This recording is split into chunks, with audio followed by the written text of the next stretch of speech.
Hello everyone. First of all, welcome to my YouTube channel. In this video, we will discuss about ANSA compounds, Amreline version, Edmentane. ये last videos हैं आपकी stereochemistry की और जितने भी lectures हो चुके हैं ऑलरेडी, अगर आपने नहीं देखे हैं तो आप प्लेलिस्ट में जाकर वो चेक कर सकते हैं। ठीक है, अब हम स्टार्ट करने वाले हैं अपना ANSA कंपाउंड्स। और लास्ट जो कल हमने वाइवाइज वीडियो डाली थी उस पर बहुत अच्छा रिस्पॉन्स आया, तो आप सभी वहाँ से देख सकते हो। And best of luck for all जिनके बीच वाइवा है। अब हम स्टार्ट करते हैं। देखो ANSA कंपाउंड्स क्या होते हैं, उससे पहले हम एलिन्स डिस्कस कर चुके हैं, बाइफिनाइल्स कर चुके हैं, स्पायरो कर चुके हैं। ठीक है, ये इंपॉर्टेंट होते हैं, बाइफिनाइल एंस वो ऑल थिंग्स कर चुके हैं। ये लास्ट वीडियो है, फिर ये आपका कंप्लीट हो जाएगा। देखो ANSA कंपाउंड्स होते क्या हैं हम देखेंगे। इसमें हैंडल लाइक कंपाउंड बोलते हैं हम इसको। ANSA कंपाउंड हैंडल नहीं होता जैसे आपका, वैसे होते हैं हैंडल लाइक कंपाउंड। कैसे होते हैं ये देखो आप, जैसे ये होती है आपकी, ये है यहाँ पे, यहाँ जैसे कोई भी हीटर आइटम लगा हुआ है फॉर एग्जांपल ऑक्स, यहाँ पे ऐसे होता है ये CH2, यहाँ पे चेन होती है CH2, यह N होता है, N डिपेंड करता है वो किस टाइप का है। ठीक है, यहाँ CH2, यहाँ ऐसे। ठीक है, और यहाँ इन पोजीशंस के ऊपर जैसे सब्स्टिट्यूशन लगा होते हैं, जैसे XY मान लो कुछ भी। ठीक है, तो ये ऊपर वाला पार्ट है, ये हैंडल टाइप का होता है, तो इसको हम हैंडल लाइक कंपाउंड बोलते हैं, ANSA कंपाउंड्स। ठीक है, दिस इज ये प्लेनर पार्ट होता है एंड इसमें दो टाइप के प्लेनर ज्योमेट्री हो सकती हैं। इसमें है ना N की जो वैल्यूज़ होती है ना उस पर डिपेंड करता है। जो N की वैल्यू है ना, अगर N की वैल्यू लेस देन 8 होगी या N की value greater than 9, less than 8 होती है ना, तो ये है ना स्विमिंग करता है बेंजीन की, वो स्टॉप हो जाती है, तो ये ऑप्टिकल एक्टिविटी शो कर सकता है। ग्रेटर देन में क्या होता है कि एक ग्रुप इनफ होता है इसको स्टॉप करने के लिए स्विमिंग को।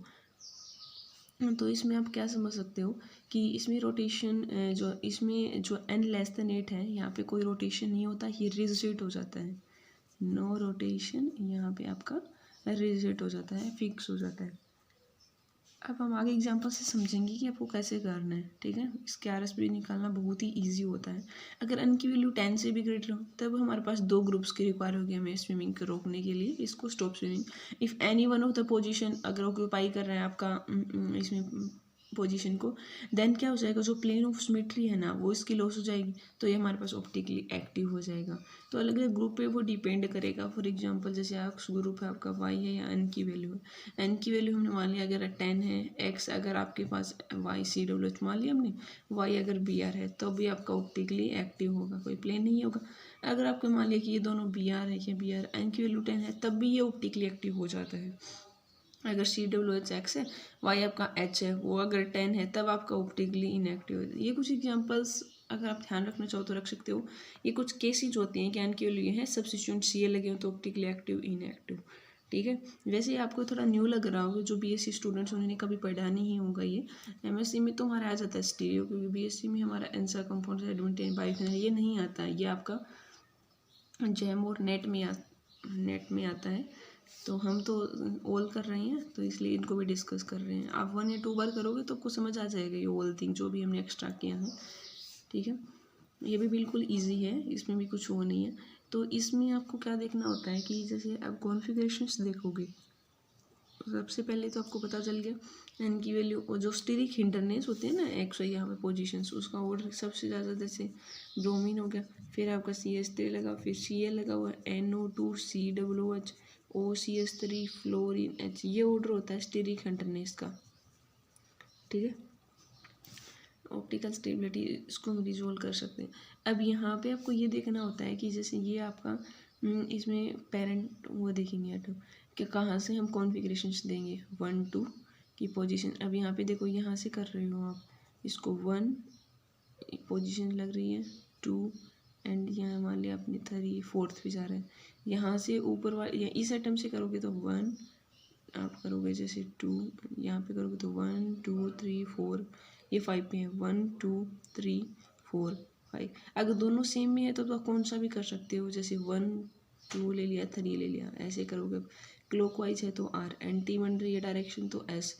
इफ सब्स्टिट्यूएंट की प्रॉपर्टी जैसे आप पेरेंट एटम यहाँ से देखो तो ये मान लो आपका 3 के ऊपर आ रहा है और ये आपका 4 पे आ रहा है, तो आप 3 वाले को करोगे जो नज़दीक होगा ना इसके एटम के, तो उससे करोगे फिर आप डायरेक्शन देख लोगे क्लॉकवाइज है एंटी क्लॉकवाइज है, ठीक है।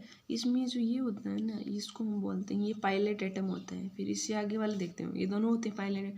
अब इनमें से देखते हो सब्स्टिट्यूशन की, जो सबसे नज़दीक होगा ना, pilot atom is near to, जो भी सब्स्टिट्यूशन लगे हुए हैं, अगर उसके नियर मान यहाँ ग्रुप लगा हुआ है, आपने पोजिशन ली यहाँ पे 1 2 एंड 3, अगर एक तो 3 के ऊपर लगा हुआ है और इस साइड से आपने देखा कि वो 5 पोजीशन, तो 3 वाले को हम प्रीफर करेंगे, उस साइड से ही आप डायरेक्शन को देखोगे, ठीक है। जो नज़दीक होगा ना उसको देखना है आपको, दूर होगा तो उसको हम नहीं देखेंगे। अब देखो आप एक एग्जांपल लो, समझोगे फिर। जैसे CH2 N की वैल्यू यहाँ पे 6 दे रखी है, यहाँ लगा हुआ CH2, यहाँ CH2, ये ट्रूटम, ये आपका बेंजीन, ठीक है। और ये आपका लगा हुआ है, यहाँ CH2 होगा, ये ऑक्सीजन है ये। अब यहाँ जैसे सब्स्टिट्यूशन प्रॉपर्टी है, यहाँ लगा हुआ है आपके पास COOH फॉर एग्जांपल, एक सब्स्टिट्यूशन हो तब भी हो जाता है इसमें, हम देखेंगे। अब आपको क्या करोगे, ये आपका है पायलट एटम, ये आपका क्या है पायलट एटम, ये भी पायलट एटम। अब यहाँ पे ये देखोगे ये सब्स्टिट्यूशन अटैच है, नियर कौन सा है, सबसे पहले एटम ये आपकी फर्स्ट पोजीशन, ये आपका सेकंड पोजीशन और ये आपका थर्ड पोजीशन। यहाँ से देखोगे तो 1 पोजीशन, 2 पोजीशन, 3 पोजीशन, 4th, यहाँ से जाओगे तो 4th पोजीशन आ रहा है, यहाँ से आओगे तो 3rd पोजीशन आ रहा है, तो नज़दीक कौन सा हुआ, ये वाला जो नियर है सब्स्टिट्यूशन। तो ऐसे करोगे तो 1 2 3 किस टाइप की डायरेक्शन है, एंटी क्लॉकवाइज, एंटी क्लॉकवाइज, तो कॉन्फिगरेशन क्या हो जाएगी S, ठीक है। कुछ नहीं करना, अगर इस साइड से आ जाता था, मान ली इस साइड से 3 होता आपके पास या 2 होता फॉर एग्जांपल, तो यहाँ पे 1 2 3 क्लॉक होता है, तो आप R कॉन्फिगरेशंस कर देते। तो इसमें कुछ भी नहीं करना होता आपको, सिंपल आपका ऐसे मिलेगा सब्स्टिट्यूशन। यहाँ पे आप पायलट एटम से, वैसे यहाँ पे जो सब्स्टिट्यूशन है टीचर, वहाँ पे ये देखोगे कि कौन सा नियर है, 1 2 3 डायरेक्शन देखने, क्लॉक है तो R कर दोगे, एंटी है तो S कर दोगे, बिल्कुल सिंपल है आपका ये तो, ठीक है। एक होता है आपका हेलिकल कायरलिटी, वैसे तो हेलिकल होते हैं वो सारे ही कायरल होते हैं, आप देख सकते हो किस टाइप के होते हैं हेलिकल, किसी जैसे ये ऐसे बेंजीन, यहाँ पे ऐसे इस टाइप की इसके डायग्राम होते हैं, ये आपका डेस्क के ऊपर होती है, ठीक है। और ये होती हैं आपका वेज, इतने होती हैं वेज पोजीशन। यहाँ पे जैसे फॉर एग्जांपल मिथाइल लगा हुआ, इसमें कुछ नहीं करना होता आपको, जैसे डैश वाली ये पोजीशन है, हेलिकल सारे कायरली होते हैं वैसे, ठीक है। इसमें अगर ये एंटी क्लॉकवाइज आ रही है ना, तब आपका इसका हम लिखते हैं M है आपका नोटेशन, इसमें RS नहीं लिखते। अगर एंटी क्लॉकवाइज है आपकी डायरेक्शन तब आप इसको लिखोगे M, अगर आपके पास क्लॉकवाइज है तब आप इसको लिखोगे P, ठीक है। और इसमें एक बात और नोट कीजिए, जैसे हमने एक एलियंस किया था, ये आपको मैं भूल गई थी ये बताना। देखो एलियंस में हमने ये देखा था आपका इस टाइप का होता है, ठीक है। यहाँ पे जैसे अगर 2 वाला है, सब्स्टिट्यूशन लगी होगी आपके पास, अगर 2 वाला ये जैसे HBr लगा हुआ है, 2 प्लेन में होते हैं और एक आपका वेज डेस में, दोनों कार्बन की बजाय ऐसे भी आ सकता है आपके पास, जैसे CH2 डबल बॉन्ड C, यहाँ पे आपका दे दिया उन्होंने, ये ऐसे रिंग लगी हुई है X5। अब यार इसमें चेक करना है तो आप यही समझोगे कि जैसे CH2 डबल बॉन्ड, ये C वाला नहीं देखिए ऐसे रिंग भी दे सकता है वो, तब भी आपको सेम प्रोसीजर वही करना है, ठीक है। तो इसमें भी कोई प्लेन नहीं वो नहीं, ठीक है। तो कायल एक्सिस ऐसे फाइंड आउट करनी है। फॉर एग्जांपल आपको ये दे दे कि जैसे ये आपका रिंग है, या C दे दिया आपका, या HBr लगा हुआ है, यहाँ पे जो एटम लगे हुए हैं ये इन्होंने दे दिया, जैसे वेज के ऊपर लगा हुआ है COOH, डैश पे लगा हुआ है H। अब आप क्या करोगे, कायल एक्सिस किस साइड से बताई थी आपको, जिस साइड वेज डैश की ओरिएंटेशन इस साइड, यहाँ से देखोगे H और यहाँ Br है, तो फर्स्ट पोजीशन इसकी, सेकंड इसकी, इनमें से थर्ड इसकी, फोर्थ इसकी, 1 2 3 एंटी क्लॉकवाइज S हो जाएगा, फोर्थ ग्रुप डैश पे ही है तो S कॉन्फिगरेशन आ गई हमें। तो ऐसे भी आ सकता है, तो इसमें कन्फ्यूजन नहीं होना कि हमने तो एक रिंग एक वाला नहीं किया, सिंपल बिल्कुल एलिन जैसा ही है और इसमें कुछ ऐसा है नहीं, ठीक है। और एडवेंटेन वगैरह देखो तो वो भी ऐसे ही होते हैं जैसे देखे होंगे आपने, ये आपका ये ग्रुप है, ठीक है। और यहाँ पे इसमें 2 3 फ्यूज़ होती हैं, ऐसे कहते हैं यहाँ पे, अगर और एक ये रिंग अगर क्लोज कर रखी है यहाँ सब्स्टिट्यूशन, तो आप देख लो प्लेन वगैरह है यहाँ कैरल फ्यूज़, इसमें कुछ नहीं है, निकालना नहीं आता आपका ही। और जैसे नॉर्पोलिन वगैरह होते हैं उनमें सेंट्रोसिमेट्री तो कभी होती ही नहीं है, ठीक है। और एक टर्म होती है आपकी अम्ब्रेला इन्वर्जन। अम्ब्रेला इन्वर्जन क्या होती है, देखिए अम्ब्रेला इन्वर्जन, अम्ब्रेला इन्वर्जन क्या होता है, रैपिड इन्वर्जन होता है इसमें। जो umbrella inversion is too much rapid at room temperature के ऊपर होती है, सो वी गेट हम एक रेसमिक मिक्सर की फॉर्मेशन कर पाते हैं, बिकॉज इसमें 50% आपके आर होता है और 50% आपका एस मिक्सर होता है, जो नॉन रिजोनेबल होता है क्योंकि ऑप्टिकली इनएक्टिव होते हैं। सेम जितने भी नाइट्रोजन होते हैं ना, जो sp3 सेंटर वाले जिसमें 3 सिग्मा बॉन्ड होते हैं, उनके अलग अलग ग्रुप अगर अटैच हैं तो वो आपके पास ऑप्टिकली हमें 3 डिफरेंट ग्रुप, तब भी वो ऑप्टिकली इनएक्टिव हो जाते हैं ड्यू टू अम्ब्रेला इन्वर्जन की वजह से। ठीक है, वहाँ पे एक अमोनियम सोल्ट बनता है, जैसे एस्मेटिक सेंटर होता है रैपिड एक्टिव, जैसे फॉर एग्जांपल ये नाइट्रोजन है आपके पास, जैसे ये लोन पेयर है, यहाँ पे ग्रुप लगा हुआ है, जैसे एक मिथाइल लगा गया, या आप मान लो वेज के ऊपर जैसे कोई एग्जाम्पल मान लो कि प्रोपाइल ग्रुप लगा हुआ है, या डैश पे मान लो आप हाइड्रोजन लगा हुआ है।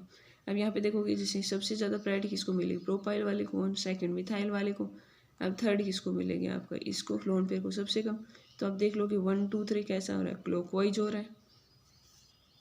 ठीक है, लोन पेयर है तभी, और ये इंटर कन्वर्ट रहता है। अब तो इस टाइप से ये बाद में ऐसे कन्वर्ट हो जाता है, जैसे आपका ये लोन पेयर और ये डैश पोजीशन यहाँ चली जाती है, ये मिथाइल और ये आइसोप्रोपाइल, इसमें ये ऐसे चेंज हो जाता है, इसका ये डाउनवर्ड हो जाता है, ये लोन पेयर ऐसे, ये आपका डेन लेफ्ट में चला जाता है, जो डैश वाला था आपका हाइड्रोजन, यहाँ चला जाता है आपका आइसोप्रोपाइल, ये होता है मिथाइल। ये रूम टेम्परेचर इन्वर्जन होता रहता है इसमें, 50% आर और ऐसे बोलते हैं ना इसे। इसकी वजह से ये अगर 3 आपके पास डिफरेंट ग्रुप है तब भी आपका ऑप्टिकली इनएक्टिव हो जाता है अम्ब्रेला इन्वर्जन की वजह से। ठीक है, इसमें ये एक अमोनियम साल्ट की फॉर्मेशन होती है, एसिमेट्रिक सेंटर हम इसको बोलते हैं।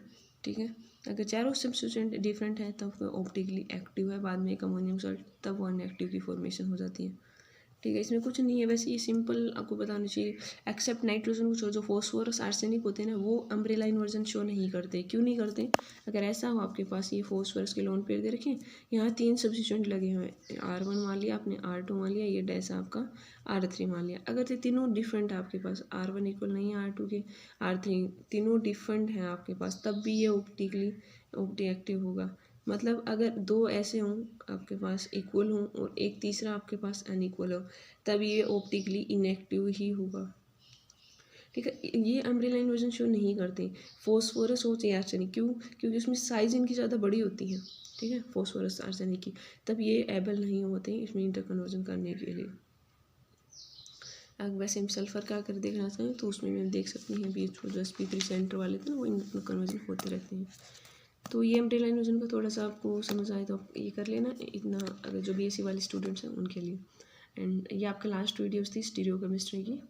आई होप आप सबको समझ आया होगा, आपने ऑल वीडियोस देखी होंगी, नहीं देखी है तो आप सीरियल वाइज प्लेलिस्ट में जाकर चेक कर सकते हैं। ठीक है, thanks for watching my channel.